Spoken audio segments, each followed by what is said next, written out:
Samantala, kamakailan po ay naging kontrobersyal ang pagtatayo ng gusali sa likod ng monumento ni Dr. Jose Rizal sa Luneta. Nakatakda pong maghain ng kaso ang grupong Knights of Rizal para tuluyan ng ipahinto ang konstruksyon ng gusali.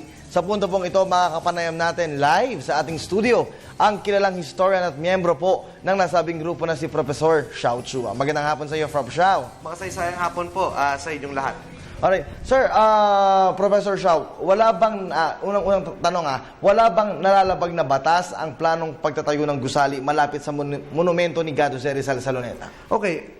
Although hindi naman siya malapit na malapit, no? Medyo malayo siya. Pag tinayo yung 46-story na building, napakalaki. At makikita ho talaga yung vista. Parang imagine ninyo, no? Isang icon ng Paris, Eiffel Tower, ay magkakaroon ng building sa likuran. Hindi na ho maganda bilang simbolo at yan po'y pinupuntahan ng mga turista at dyan nagpupuga yung mga tao, no, sa ating bayani, ano. So ang sinasabi ng Knights of Rizal, no, bagamat sinasabi daw na walang pambansang mga batas na lumalabag dito, unang nalalabag dito yung konstitusyon, yung pangangalaga sa mga national treasures natin. Pangalawa, meron pong nakita dun sa Senate probe na kasama si Senator Pia Cayetano, no, sa Committee on Education na mga paglabag. No, halimbawa, doon sa area na yon sa likod ng Rizal Park, no, sa may Taft Avenue, ang area floor ratio na inaalaw lamang para sa isang residential at educational purpose zoning na iyon ay 7 floors lamang. No?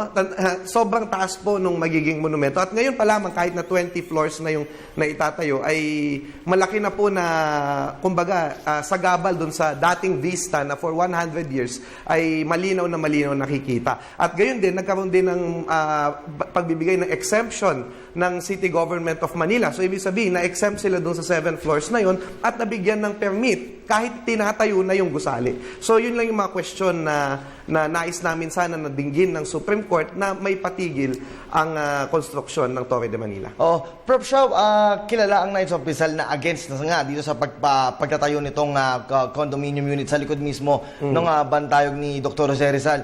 Do you think meron ba tayong dapat, sa tingin mo ba magkakaroon pa ng solusyon na ang pagtanggal nito o maaari bang magawan pa ng paraan dahil nakita nga natin medyo malapit na yatang matapos itong condominium dito? Actually, tulad nung lagi kong sinasabi, ano, mga Knights of Rizal kami, so parang Don Quixote, ano, nakikipaglaban kami sa malalaking windmills, no.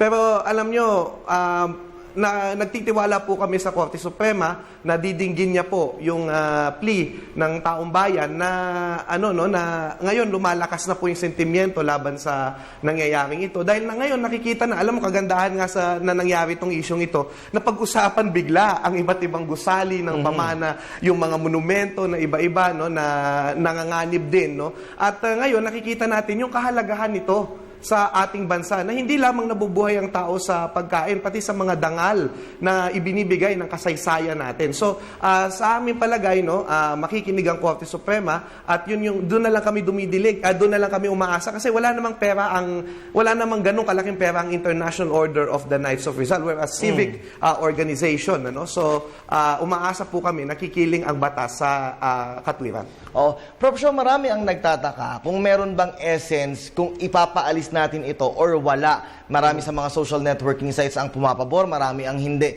Pero sa iyong sariling pananaw, Professor Xiao, ano ba ang essence kung magkaroon man ng torre sa likod nito or ialisin man ito, personally? Well, yun na nga, kung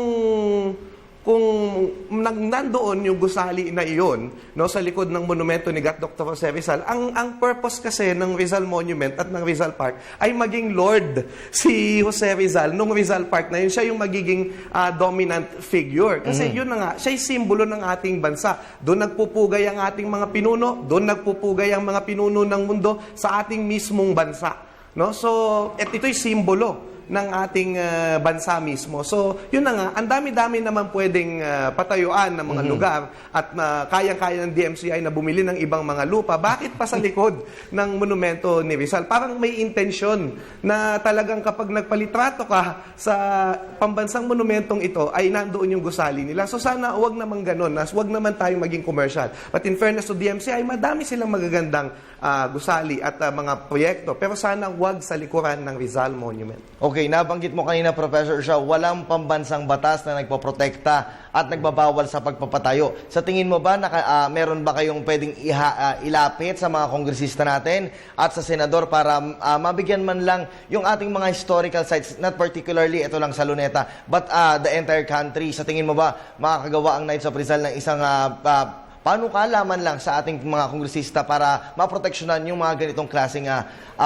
pagprotekta dun sa ating mga historical Yung ginagawa naming aksyon na paghahain ng TRO ay hopefully magli-lead dun sa, of course, kahit anong desisyon ng Korte Suprema ay magiging batas ng bansang ito. Gayon din, nakikipagtulungan po kami sa mga katulad ni Senator Pia Cayetano na magkaroon ng batas, no? Magagandang batas na pangalagaan ang mga historical monuments na ito. No? Yun nga, ang nangyari kasi dyan, yung buffer zone na tinatawag, hindi talaga sakop yung Torre de Manila, no? Kaya ang makikita natin, sana i-define na rin na hindi lang land area kundi yung vista, no? Yung tanawin ng mga historical sites na ito ay maingatan din. At yun sana yung mailagay sa mga susunod na mga batas. Okay, at bilang panghuli lang, iyong mensahe sa ating mga kababayan, ano ang pinakamahalagang maibibigay mong bahagi ng iyong thoughts kaugnay nga nitong issue na ito? Ang mga monumento ay hindi lamang konting bato at konting simento. Ito po ay nagtataglay ng ating kasaysayan at ng ating karanasan bilang isang bansa. At bilang simbolo, dapat igalang natin ang mga monumentong ito, lalong-lalo na ang pambansang monumento ni Dr. Jose Rizal na nagbuwis ng buhay kasama ng mga iba pang bayani dyan sa lugar na yan. Alright, maraming salamat sa iyo. Makakasama ka pa namin mamaya si Shao Chua. That was Professor Shao Chua po para sa issue ng pagtatayo dyan sa may bahagi ng Luneta nitong isang condominium. Maraming salamat. Salamat.